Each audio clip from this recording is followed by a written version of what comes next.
In this video, we are going to discuss some tips for using Google Classroom. How to hide a class in Google Classroom. In this tool developed by Google, we cannot delete a class. So the thing that we can do is we can hide a class. So how to do that? We can see a classroom over here. Beside the class, we can see three dots vertically. Click on that. Click on archive, and by clicking on archive you can see your class is not there. Now class is here. So how to restore that class? Click on archive classes and it's restored. Click on the class, you can see that class is archived. Restore it. To add or edit anything, click on restore. You can see the class again, and now your class is active. Tip number 2 is regarding how to maintain the database of assignments. For that, click on classwork, view assignment, and you can see the settings tab over here, and I can see three options over here. Download all marks as CSV. Click on that. One file will get downloaded, and you can see that Excel file.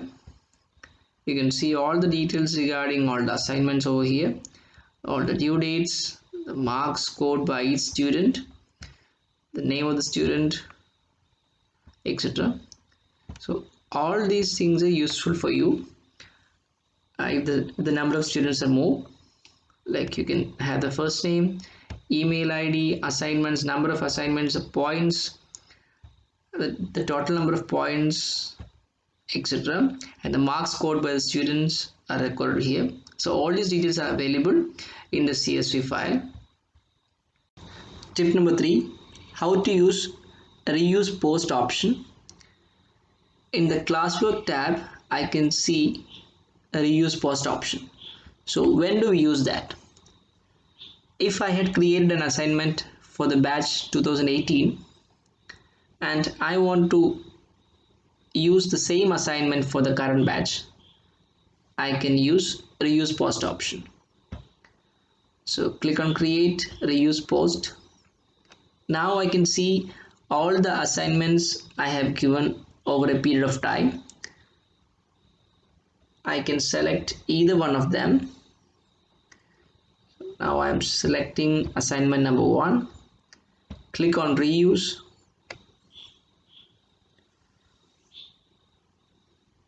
So now the assignment would appear here. You can change any instruction over here. You can set the number of points. You can set the new due date. You can make necessary changes before posting the assignment. And now you have the assignment document with you, the same document you had posted 2 years ago. And if you don't want to make any changes now, or you have already made all the changes, click on assign, and then the assignment will be posted to the new batch. Tip number 4, how to create a live class from Google Classroom. For that, click here, Google Apps, click on calendar. So now you can view Google Calendar, and we need to fix the date on which a live class will be taken. I am fixing 4th June. Now I need to fix the time for that. I am fixing 9:30 AM to 10:30 AM. So here the time that is appearing is 9 AM to 10 AM. Click here. You can fix 9:30 AM to 10:30 AM. So add Google Meet video conferencing. Click here. Now a code will appear. You can see the link up to 100 participants. Copy this link. So by moving the cursor to this place, you can see a message below that, copy meeting link.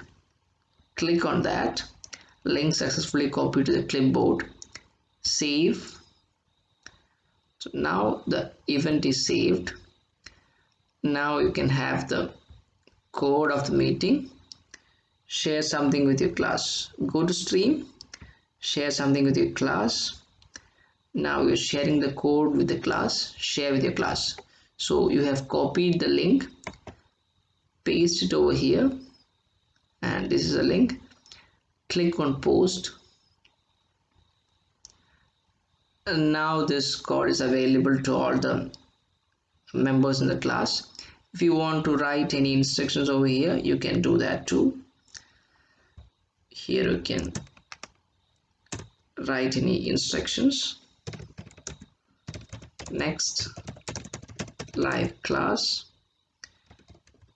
will be on the 4th of June 2020, time 9:30 a.m. to 10:30 a.m. Click on save. So now the instruction can be seen to all students. In the stream tab, you can see the link of your live class. Click on this link. Now we have directly gone to Google Meet. I have turned off my camera and microphone, so no one else is here because the meeting is scheduled on 4th of June. So when I click on join now, you can see that my camera and microphone both are off. You can turn that on scheduled date and at 9:30 a.m. and here you can see the number of people who have joined the class. As of now, there is only one person because the meeting is scheduled on the 4th of June. So at that particular time, all the students will come over here. Once the students come in for the live class, you need to admit them, and then only students can join in the class. So after joining the class, you can see all the people over here, and you can see whether the microphone is on or the camera is on, all these things. You can give any instructions as per your convenience at that point of time.